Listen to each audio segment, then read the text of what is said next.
Salut à tout le monde. Bonjour, bonsoir. Ezo dépendre na ngonga oyo okotala biso. Topesi bino bambote, napesi bino bambote sika nyonso bozali. Ba bonjour, ba bonsoir na bino. Ezo dépendre kaka na air oyo oza libre ya ko landa biso. Wana ezali bongo ngai ya bino Ercile Botelwa TV. Ona yelaka bino toujours ba masolo ya kitoko. Napesi bino bambote na kombo na Yesu esika nyonso bozwami. Abonnez-vous massivement na chaîne na biso. Abonnez-vous. Likez. Commentez. Ba commentaire na bino esalaka malamu. Ba remarque na bino nde esalaka poto kende liboso. S'il vous plaît, bo like vidéo. Tango ofungoli vidéo ozotala ofini kaka na esika ya j'aime wana o aimer vidéo. Bo aimer vidéo s'il vous plaît.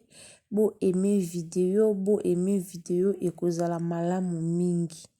Bo emele biso vidéo oyo ekozala malamu. Bo partager, bo s'abonner. Ndeko tango koti otala osabone ofini na cloche ya notification pona o rate te ba émission oyo ekolanda na sima ya émission oyo. Bo s'abonner massivement.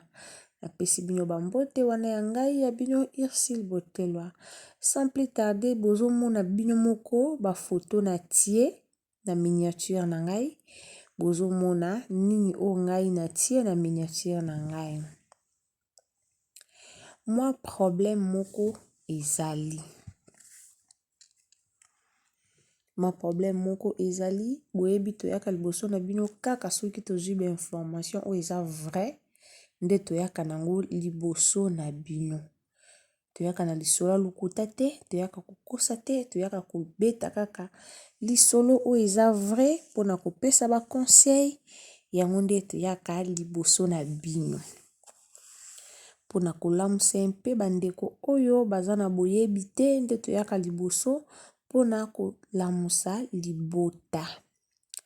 Tomonaki biso nyonso ba video esirkulaki na internet à propos ya garçon oyo ayimitaki frère Patrice. Biso nyonso tomonaki bato bafingaki ye ya kofinga bafingaki ye ya kolakela balakelaki ye pona acte oyo asalaki ya kokopie frère Patrice. Ye moko alobaki akopiaki na ndenge ya mabe te akopaki parce kazaki star ndamonaki ke il faut akopie na ye frère Patrice. Mais eyaki kobima mabe par rapport ya quoi?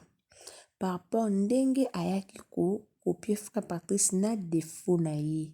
Yango nde esalaki mabe. Alors na minute oyo garçon o azomonana te. Famille na ye bazoluka ye depuis abimaki epa na bango atikali kozonga lisusu te.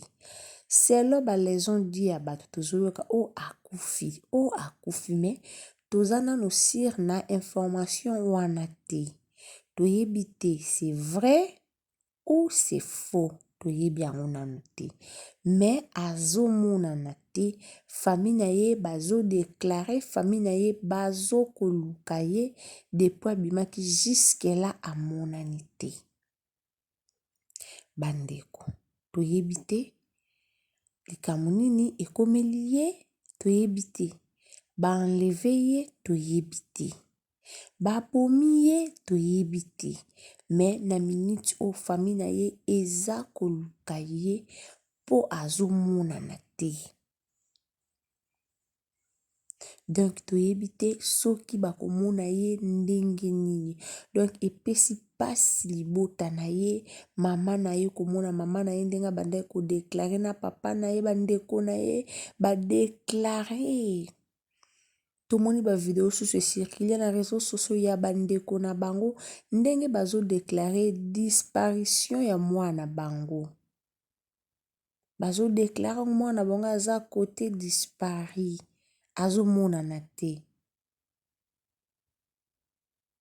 Bazo deklare disparition na ye azomonana te.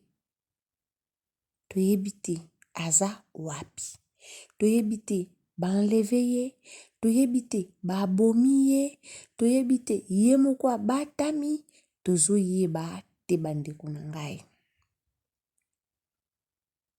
Tokoki kokondane frère Patrice te po toyebi te, tokoki kokondane tala mboka na biso eza na motema mabe. Le fait que mona lekaki déjà na teva imiter frère Patrice alobi bane asali ndenge frère Patrice azalaka, on ne sait jamais. Toza na bandoki tina ba famille te, toza na bandoki na ba quartier, toza na bandoki partout. Mutu mso akozala yina na yo bandaka alukaka likamo bepoka kwesa yo balukela komba mutu mo bakwekisela bere. Po ndenge azomonana te boye ekomi sous problème. Peut-être bango na ndenge ki ba jeune garçon de bazalaka. Ali azomonana te ezoyebana te. Mutu aza na base ya makambo oyo azokoyebana te. Eza passe po ani kopesa frère Patrice passe ale bato bandolo banini o te frère Patrice nda sali bongo. Bandeko na nga eza pasi. Eza pasi. Papa bato aza innocent, papa bato avandaki na ye na ndako, ayebaki makambo nyonso te, yo ke koimite ye tina loboko na ye. Or, ya papa Patrice eza défaut. Ba imitaka mutu nzenga azoyemba, komi ozaki na posa oyimite voix na ye. Yo mopo kokaki koyemba. Lokola ye, mokokaki koimite ndenga défaut na eza te. Mais esi alekaki asengaki ba pardon, otomonaki biso nyonso ndenge mwana mobali o ayaki lisusu kosenga ba pardon, vraiment mutu nyonso amonaki ba pardon na ye ndenge asengaki. Mais problème eza kaka azomonana te. Yango nde ezopesa pasi. Po toyebi te soki akei wapi. Balobi na famille na ye bandeko na ye balobi telefone na ye ezoleka te. Depuis abimaka abona ndako ka ndenge ezalaka bimi na ye keka koyenga abimaka abo akenda alimwa azomonana te. Telefone na ye bazobenga yango ezoleka te. Famille bakomi mpe na confusion. Bakomi na confusion, baoyeba te basala nini, baoyeba te mwana bango akei wapi, tomona ndenge bandeko na ye bazoluka ye, ndenge bandeko na ye bazolela na ba Facebook wana, tozomona biso nyonso. Eza passe. Passe na parent, papa to mama, o baza na bango ba innocent, bayebi na bango makambo te, bavaya na bango ka boyebisa moke mwana bino azomonana te, esika ke ezoyebana te. Bandeko eza passe. Eza passe esika azali toyebi te nini ekomeli ye. Esoki pe aza enfermé quelque part toyebi te. Toyebi te. Eza pasi. Mboka na biso na bata mitema mabe ba profitaka soki likambo eza. Mboka na biso bato bana motema kindoki ba profitaka soki likambo eza. Bato balingi ba profite na nsima ya ndenge mwana ayimitaki frère Patrice nde bato balingi siko ba profite. Bayini na ye nyonso balingi nde ba profite. Potanga azomonana te toyeba take wapi. Famille na ye bango mo baoluka ye baoyeba take wapi.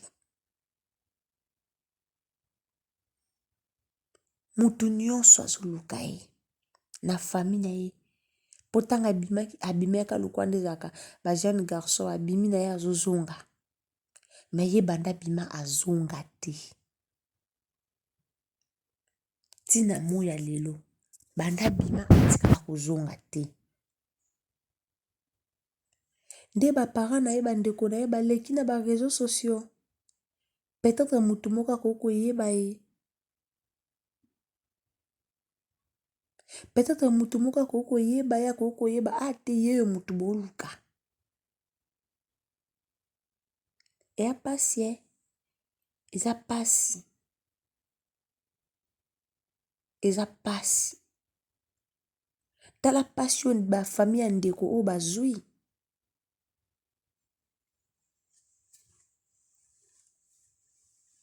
Ana ba parents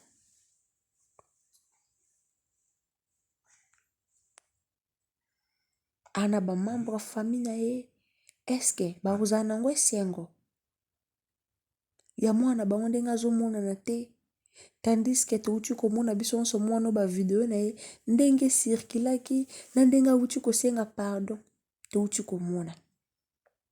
Eske babomi ye ya solo toyebi te, e soki mpe babomi ye ya solo ye tozoyeba te. Bandeko eza pasi mpe mawa. Vraiment bopanza video obolike bolake na botia na ba j'aime. Botia ba j'aime bo s'abonner. Tango ozolanda nga tia j'aime abonner otie abonnement na yo, otie j'aime na yo ya bien, otie commentaire na yo ya bien. Wana eza moyen pour ko soutenir chaîne na biso ekende liboso. Abonnement na yo na chaîne na biso ekosala bien. Yo peut-être omonaka okoti otali pour obimi na yo, mais abonnement na yo ekosala biso bien. Bo s'abonner, bo like, bo commenter. Epesi pasi likambo mwana oyo esisinga pongi koyoka ke mwana oyo abungi azomonana te esisinga pongi. Dernièrement na otolanda émission mo basalaki oyo aza na bomoi te aza ya kokufa. Mais toyebi te si c'est vrai ou faux, toyebi te.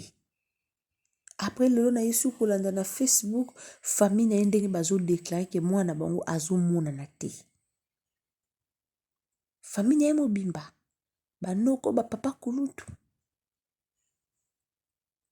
Banoko bapapa kulutu na bango, bandeko na bango, nyonso bazo déclarer na réseaux sociaux ke mwana bango azomonana te sika ke yebani te. Ah, c'est choquant.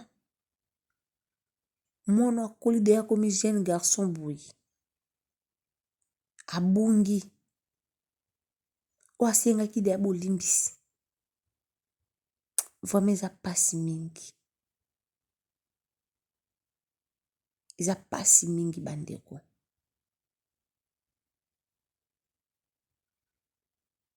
Vraiment toute ya famille wana baza sur Facebook bokomona ba numéro na bango batie sur Facebook eza wana vraiment to luka to te ya bango to consoler bango to benga bango to consoler bango po baza bango te na minute oyo mwana bango mukolo boya limwa kaka boya limwa azomonana te epesaka pasi na parole aza moboti oyebi valeur ya mwana oyebi pasi ya koluka mwana ndenge ezalaka epesaka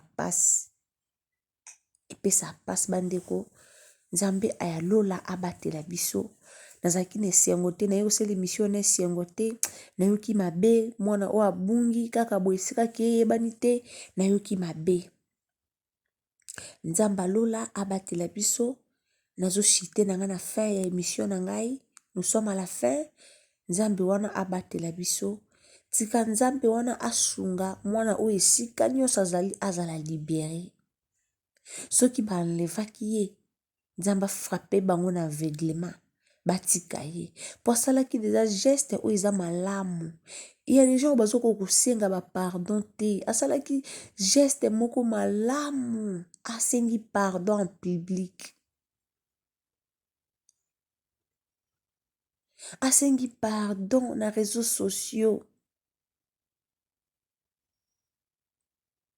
pardon o mutu nyonso ayoki ndenge asengi pardon aza mwana malamu po asengi pardon amonaki kasali mabe asengi pardon bandeko tomonani à la prochaine émission bozala bien bosabone bolike bokomante abonnement na yo na bandeli yango nde eza best moyen ya kosunga chaîne na biso e avancer botia ba j'aime s'il vous plaît botia ba j'aime botia ba commentaire bosabone massivement na Irsil Botelo TV wana ngai yo natiki bino bisous bye.